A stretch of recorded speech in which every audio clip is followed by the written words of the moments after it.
We have traveled some several thousand miles across the sea, from the nation of Doma, in hopes that we might find sanctuary in these lands. Sanctuary, Lady Yugiri?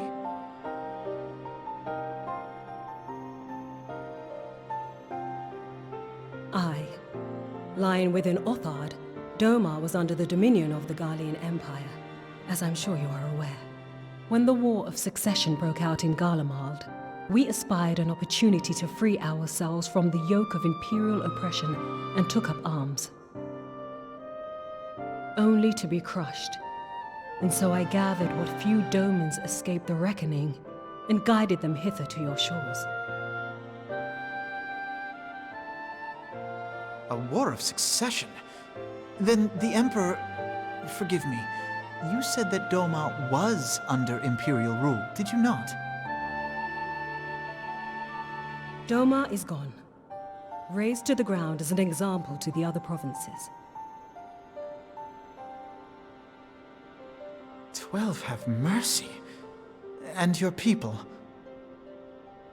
On a ship anchored in Vesper Bay, flying borrowed colors. Many were complicit in the rebellion, or akin to those who were. They will not come ashore until I send word that it is safe to do so. I sought an audience with your rulers, but was summarily refused.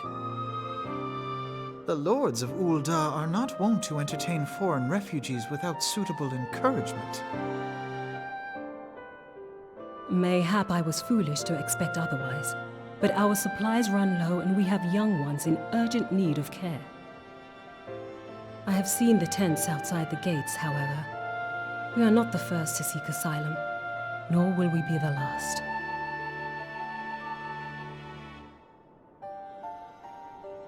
Be that as it may, Ul'dah is no friend to Garlemald. Your tale would stir the hearts of many men and women here.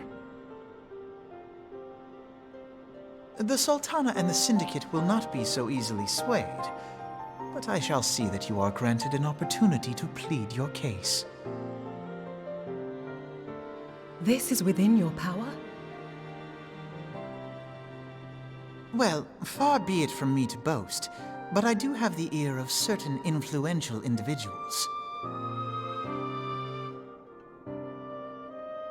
I am in your debt. Lady Yugiri, forgive me for observing, but your choice of attire seems like to evoke feelings of mistrust. Men are wont to fear the unfamiliar. We know this from experience. We seek only to spare the people of Ul'dah unnecessary disquiet.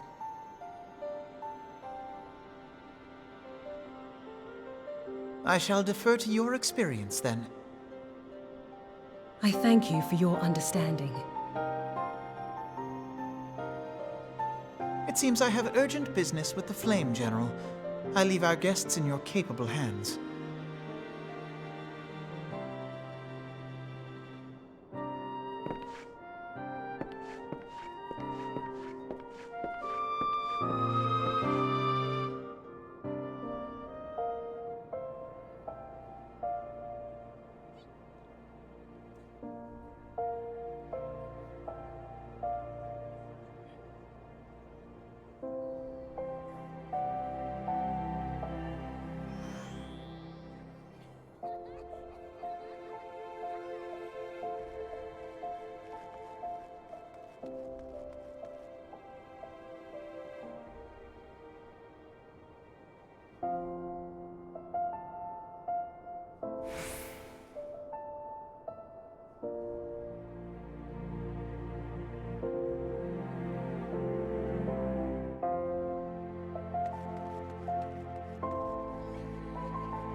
I, Yugiri of Domar, am honored to meet you at last, Your Grace.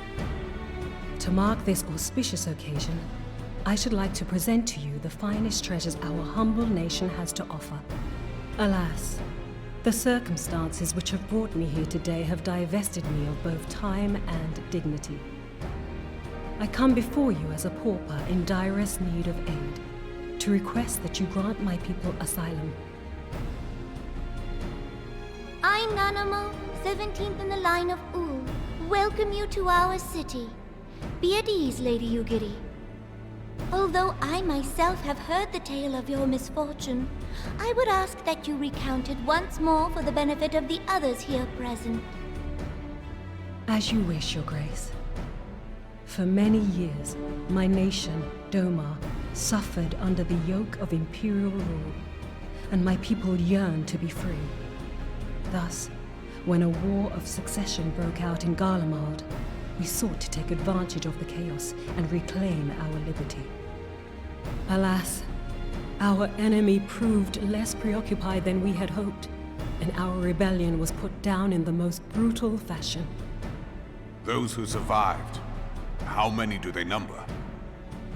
More than 200 souls huddle within the cramped confines of our own galleon's hold. Yet this figure accounts for but one of a number of ships which escaped the purge.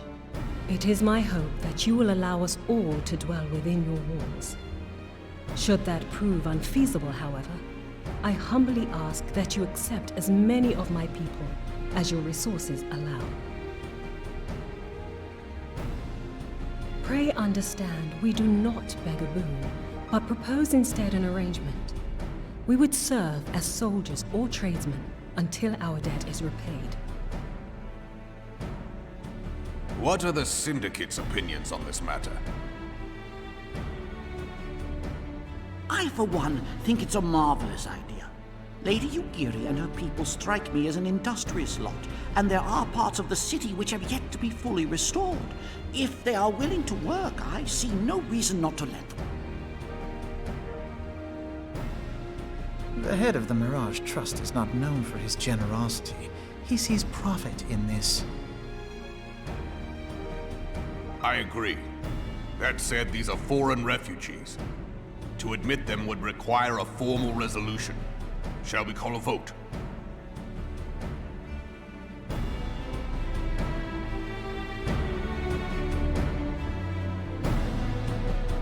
The law is the law. Lord Lolorito? Tell me, are you blind or willfully ignorant? Even now, our streets are choked with the displaced victims of the Calamity and Alamigan refugees. They live hand to mouth, subsisting on aid provided by the immortal flames, the cost of which grows ever higher. The wealth of Ul'dah is not without limits, my friends. And need I remind you that these refugees are prone to violence and criminal activity? You have all read the reports, I think. Without homes or employment, it is only a matter of time before men grow desperate and take that which they imagine has been unjustly denied them. Yet, knowing this, you would have us swell their ranks. Mayhap you think the brass blades and the flames are not hard-pressed enough? Some say the chairman of the East Aldenard Trading Company passes Gil thrice daily. This may explain how he came to be the wealthiest man in Uldar. Or it may simply be that he's ruthless beyond reckoning. Surely the Sultanate can support the few hundred domins Lady Yugiri represents. That our resources have been taxed, I do not deny. But we are hardly in danger of financial collapse. I move that an exception be made. An exception, Your Grace? I am suddenly reminded of a similar debate some years ago regarding a number of Alamigan refugees, if memory serves. What were your words that day? Yes. The law is the law. And so our visitors remained in Little Alamigo. Mayhap our wise and benevolent Sultana would be so good as to enlighten us as to which other of our laws should not be upheld. Mind your tongue, Lolorito. My lord, I share your concern for the welfare of our great nation, but we must endeavor to take a longer view. You know as well as I that people can be a resource still more precious than Gil. Precious or not, they were never yet so reliable. And unlike those who frequent your establishment, I have no desire to gamble with my future. Uldar's greatest asset is, and has ever been, her material wealth. We risk this at our peril. One need only look to Teleji Adeleji's example for evidence of the danger in allowing sentiment to dictate policy. How far the vaunted Mirage have fallen, both in repute and profitability, since he began employing refugees. How I choose to conduct my affairs is not your concern, my lord. A proposal has been tabled. Given its urgency, I move we forego further debate and call a vote. To accept the Doman refugees or not. Those in favor, I bid you remain. Those opposed, I bid you leave.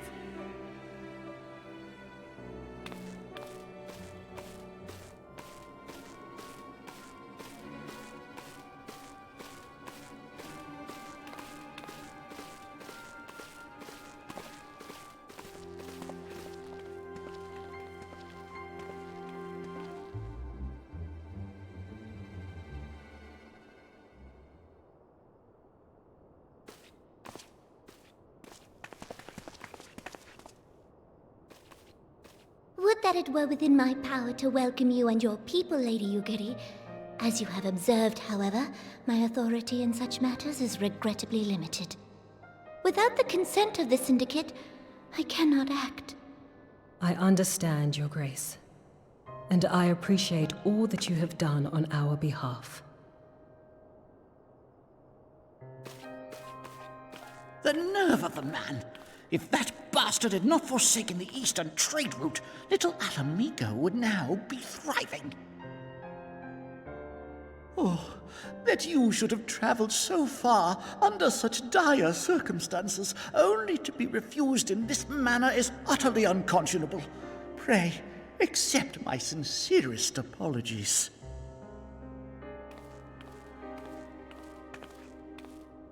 Now that the Empire no longer poses an immediate threat, they see little reason to maintain the pretense of unity.